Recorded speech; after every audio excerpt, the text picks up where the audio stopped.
O papas ini a parada que nós temos lá.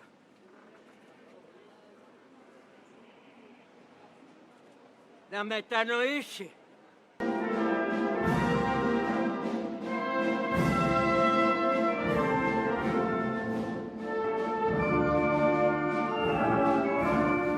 Οι πρωτοβουλίες σας... Tentang Kidung Agung, Paus Fransiskus katakan, Pace bene, masih di mea culpa. Para culprit, saya memikirkan beberapa hal, banyak hal.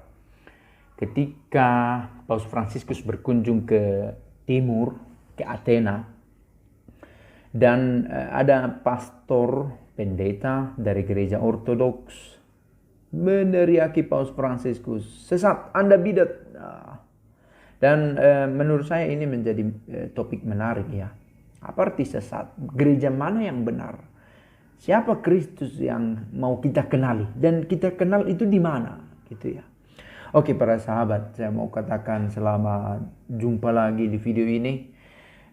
Di Athena ada pendeta menyoraki, Anda sesat. The question is, siapa sebenarnya yang sesat sekarang?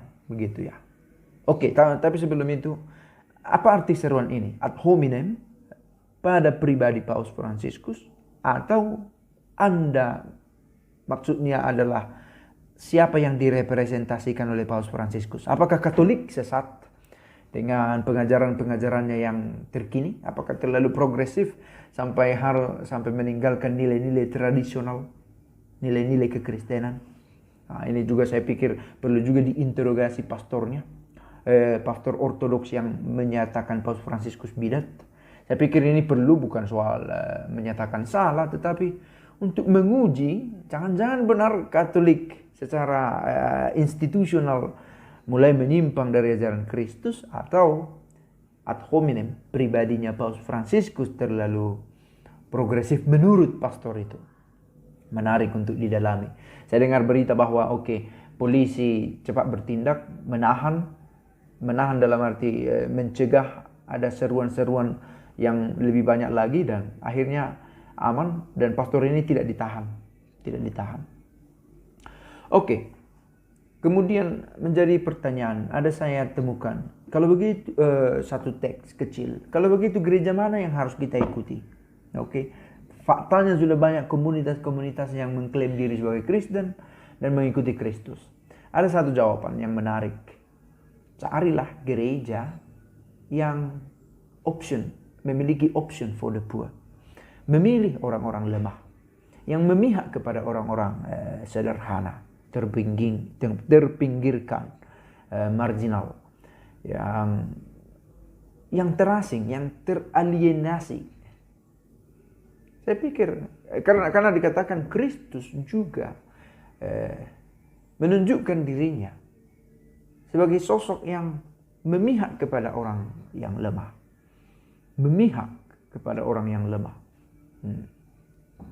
Maka ini saya pikir satu bahan refleksi yang menarik. Andai kata kita mau bertanya, bagaimana cara saya mengikuti Kristus? Dan Kristus sendiri berkata, kalau kamu menemukan orang-orang yang lemah ini,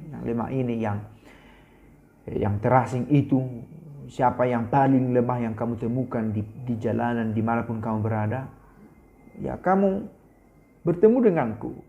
Dan apa yang kamu lakukan bagi sahabatku yang paling hina ini, itu kamu lakukan untukku. Dan itu pertemuan paling orisinal dengan Yesus, saya pikir ya. Tapi sekarang ini khotbah, sermon tentang Yesus seringkali dikaburkan oleh banyak kepentingan. Nah, bisa menjadi judul tertentu ini tersendiri antara evangelisasi dengan marketing.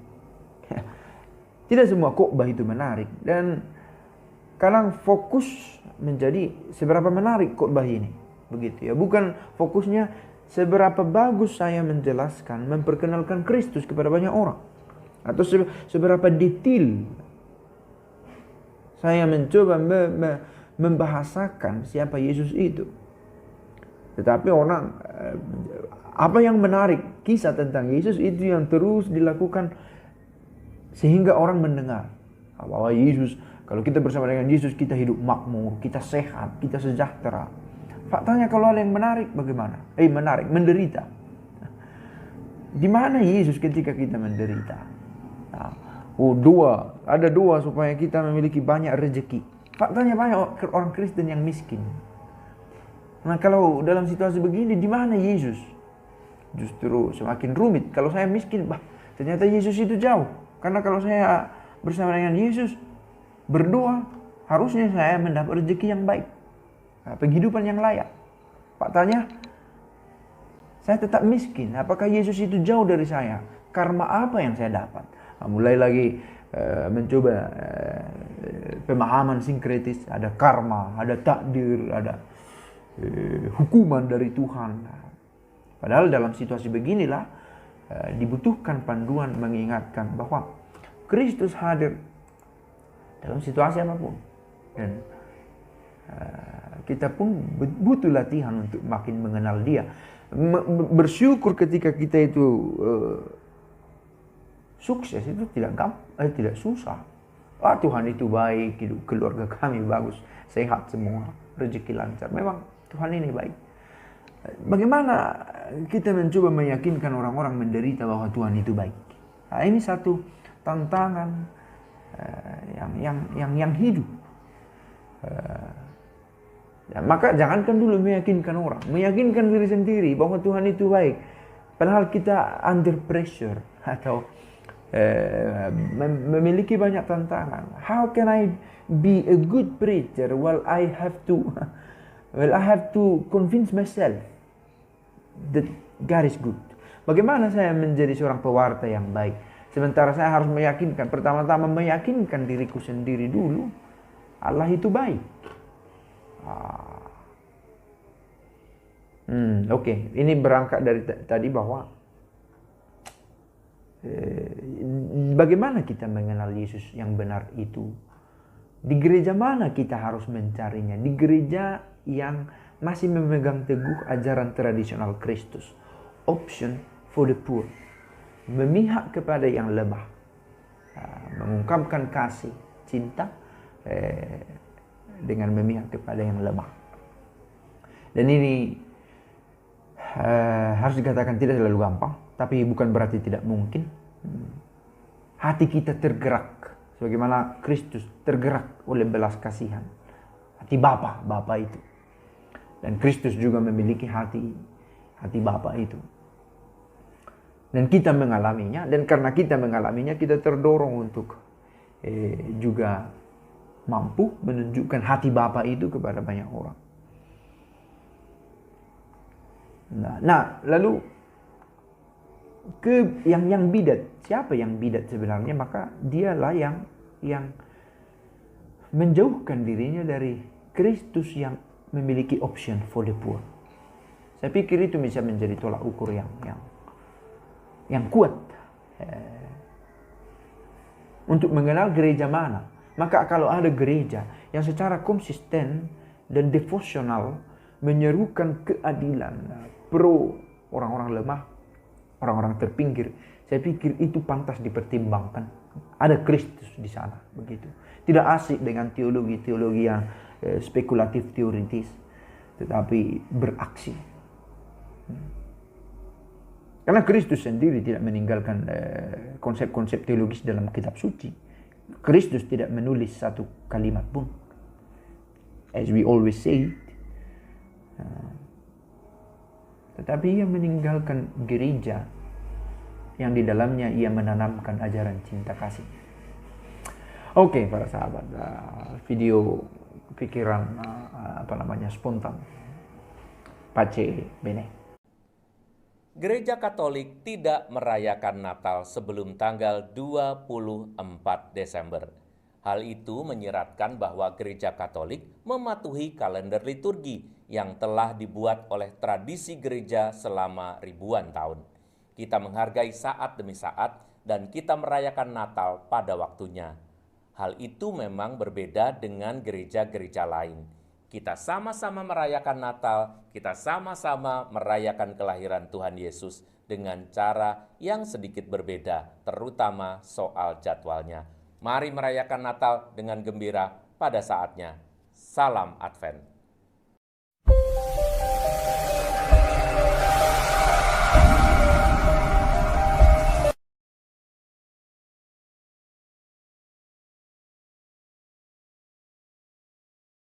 Secara terbuka menyebut Paus Fransiskus sebagai bidat. Ini adalah seorang proto-presbiter, John Diotis namanya, yang sebelumnya dikenal karena suratnya yang menyerukan untuk tidak mengakui Ocu. Pada tanggal 4 Desember ketika Paus Fransiskus tiba di Keuskupan Agung Athena, seorang imam tua Yunani memprotes kunjungan Paus dengan berteriak keras 3 kali, "Paus adalah bidat." Petugas polisi segera mendorong pendeta itu mundur. Menurut media lokal, itu ternyata adalah presbiter Gereja Ortodok Yunani John Diotis yang berusia 90 tahun. Pastor John dikenal karena suratnya kepada Sinode Suci Gereja Ortodok lokal pada tahun 2019 dengan seruan untuk tidak mengakui Ocu. Sekarang jiwaku gelisah, Yohanes 12 ayat 27, mengingat keributan atas perpecahan di seluruh ortodoks yang mulia. Masalah paling akut dan sangat berbahaya di Ukraina bukanlah autopeli gereja, tetapi perpecahan gereja. Dalam kondisi saat ini, autopeli akan semakin memburuk perpecahan dan memunculkan sejumlah masalah lain. Saya memperkirakan bahwa selain Patriarkat Moskow, gereja-gereja autocephalus lainnya juga akan pecah dengan Patriarkat Ekumenis. Status gerejawi kuno Kiev tidak dapat diubah secara sepihak, tetapi hanya dengan persetujuan pihak-pihak terkait, tulis proto-presbiter John Diotis. Aksi kekerasan polisi Athena pada 4 Desember saat pertemuan Paus Fransiskus tidak menyurutkan semangat imam tua itu, didorong ke samping oleh polisi dan jatuh ke tanah. John Diotis bangkit dan mengulangi, Paus adalah bidat, dia harus bertobat. Sampai saat itu dia tidak diterima di Yunani. Proto-presbiter John K. Diotis lahir pada tahun 1930 di desa Palekotuna, Yunani. Setelah bertugas di Angkatan Laut, ia lulus di Fakultas Teologi Universitas Athena. Sejak 1957, selama lebih dari 40 tahun ia melayani di Gereja Athena dari Martir Agung Suci Panteloimon. John Diotis adalah salah satu pendiri surat kabar Ortodok Yunani yang terkenal, Ortodok Typos, pemilik penghargaan kehormatan gerejawi dan sekuler, termasuk penghargaan tertinggi Gereja Ortodok Yunani, Ordo Santo Paulus Rasul. Nah, demikian cuplikan dari Romo Diotis ini, John Diotis. Nah, jadi banyak sekali jabrian-jabrian atau komentar-komentar dari yang ada di dalam Facebook yang mengenai, bahkan baru ada yang tahu permasalahan ini antara Ortodok dengan Katolik Roma. Nah, salah satu atau beberapa komentar saya bacakan di sini. 1. Norak cara-cara tidak mempertimbangkan etika, kurangnya penguasaan diri. Lalu ada juga yang komen, kebenaran harus dibuka, tidak mungkin ada asap kalau tidak ada api.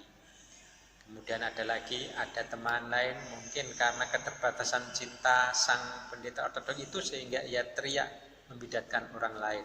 Apakah ia lebih baik dan sempurna? Dari seorang teman lulusan STT Jakarta. Weslah Pak, sarungkan saja pedangmu, itu semua urusan Tuhan. Nah, ada juga yang mengatakan begini, itu GGUC ya Pak Bowo. Ini dari teman Oriental ini. Nah, terus ini juga dari teman Katolik ini, kakek tua kadrun, astagfirullah. Nah, ini juga dari teman Katolik Roma. Sebenarnya itu hal yang tidak penting lagi karena Katolik dan Ortodoks sudah terpisah tahun 1054. Katolik dan Ortodoks bisa dibedakan dengan jelas. Jadi jalan masing-masing. Tuh.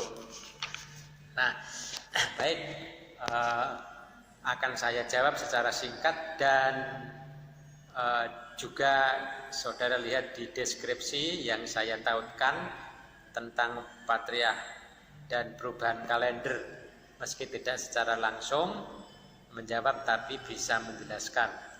Nah, ini kebetulan juga Romo Daniel menjelaskan tentang kalender dengan patriark. Nah, ini nanti juga menjadi salah satu penyebab terpecahnya gereja Katolik Roma dan Ortodoks. Jadi secara singkat dapat dijelaskan begini. 1. Gereja itu selama 1000 tahun kekristenan dari awal berdirinya tahun 533 hingga tahun 1054 pusatnya ada 5, yaitu Antioquia, Alexandria, Roma, Yerusalem, dan Konstantinopel. Kemudian kedua, tahun 1054 Roma terpisah dan terpecah, lahirlah gereja Katolik Roma. Sementara yang 4 menjadi gereja Ortodoks. Meskipun sejak abad ke-9 bentuk-bentuk perpecahan sudah telah ada. Kemudian ketiga, keduanya itu mengaku gereja apostolik. Artinya yang meneruskan tabisan para rasul. Nah, jadi gereja apostolik itu yang mengaku turun-temurun dari para rasul. 4, namun masalahnya adalah yang Katolik Roma mengklaim sebagai gereja apostolik dan melestarikan tradisi. Nah, tetapi merubah sana-sini, mengaburkan dan tidak sesuai dengan tradisi awal gereja lagi. Bahkan perubahan yang dilakukan oleh Paus sangat signifikan. Nah, inilah yang membuat Romo Diotis ini berteriak, ya, Paus bidat. Jadi poinnya nomor 4 ini. Jadi yang gereja Ortodoks itu mempertahankan 1000 tahun kekristenan ini baik secara dogma, makanya di gereja Ortodoks juga disebut sebagai gereja 7 konsili. Jadi sebelum gereja itu menjadi banyak gereja, ini sebenarnya 1000 tahun kekristenan ini gereja ya hanya 1. Yang 5 pusatnya itu, salah satunya di Roma tadi. Nah, jadi sementara Ortodoks melakukan semangat untuk mempertahankan kekristenan 1000 tahun ini, dogma dan ajarannya. Di lain pihak, Katolik Roma semangat untuk mengkreasi ajaran dan perubahan serta penambahan sana-sini yang dilakukan oleh Paus. Artinya kemudian setelah terpecahan itu kemudian melakukan konsili sendiri, bisa membatalkan konsili sebelumnya dan ini tidak terjadi dalam gereja Ortodoks. Nah, jadi yang namanya bidat itu menurut Ortodoks adalah merubah ajaran di 1000 tahun kekristenan itu. Sementara kalau Katolik Roma yang dinamakan bidat itu ya yang tidak tunduk kepada Paus. Nah, apapun ajarannya, kalau tunduk kepada Paus maka ya tidak dikatakan bidat. Misalkan Katolik Timur, nah ini kan mirip dengan Ortodoks ya, tetapi karena dia tunduk kepada Paus maka dia tidak dikatakan bidat. Seperti juga Oriental, ya, Oriental ini semakin mendekati Paus meskipun berbeda ajarannya, Maka ini kalau tunduk pada paus ya tidak dikatakan sebagai bidat. Nah inilah perbedaan. Kalau ortodok itu yang namanya bidat itu yang tidak sesuai dengan 1000 tahun kekristenan ini. Nah, sebenarnya kalau sudah terpisah, memang nggak apa-apa ya. Artinya berjalan sendiri seperti yang ditanyakan, tapi masalahnya Katolik Roma selalu Katolik Roma selalu menggagas persatuan. Nah, tetapi persatuan bukan persatuan kembali ke gereja mula-mula, tidak kembali ke gereja ortodok ya, tetapi persatuan di bawah kepausan. Nah, jadi Katolik Roma itu selalu mendekati setiap semua gereja, termasuk gereja ortodok, tapi ujung-ujungnya minta persatuan gereja, artinya di bawah kepausan Roma. Ini yang pasti juga akan ditolak ya mentah-mentah oleh gereja. Nah, sebenarnya gereja Katolik Roma tidak terlalu memusingkan ajaran, ya, mau ajaran bagaimana, yang penting bersatu dengan Paus Roma. Ini dikatakan sebagai bidat. Ini pada intinya. Nah, gini ya, artinya bagi yang tidak paham, akhirnya komentar-komentar yang kayak di atas tadi akan bermunculan, misalkan ortodok kadrun, ya, ada keterbatasan cinta, kemudian tadi sarungkan pedangmu dan sebagainya. Nah, ini jadi kita bisa mencari garis bawahnya. Sebenarnya apa sih permasalahan antara gereja Katolik Roma dengan gereja ortodok? Nah, jadi ini prinsipnya ya, bahwa yang dinamakan bidat itu kalau di ortodok ya tidak sesuai dengan ajaran 1000 tahun kekristenan sebelum terpecah ini. Nah, kalau kita melihat sejarah konsili-konsili, jadi setiap ajaran-ajaran yang menyimpang pasti akan diluruskan, akan ditolak oleh gereja. Nah, tentang tambahan untuk penjelasan tentang paus dan perubahan kalender, simak penjelasan Romo Daniel yang saya tautkan di deskripsi di bawah ini. Jadi mengapa perselisihan antara ortodok dengan Katolik Roma ini antara lain ya tentang paus dan atau istilah paus atau patriark, dan tentang salah satunya adalah perubahan kalender itu tadi. Oke, demikian sekilas gambaran. Ini di sela-sela saya ngajar, saya sempatkan untuk menjelaskan tentang Romo Dioris tadi yang viral tentang jadi hanya sebuah teriakan kecil tapi menggema ke seluruh dunia. Inilah kecanggihan teknologi. Salam, sampai ketemu di pembahasan berikutnya.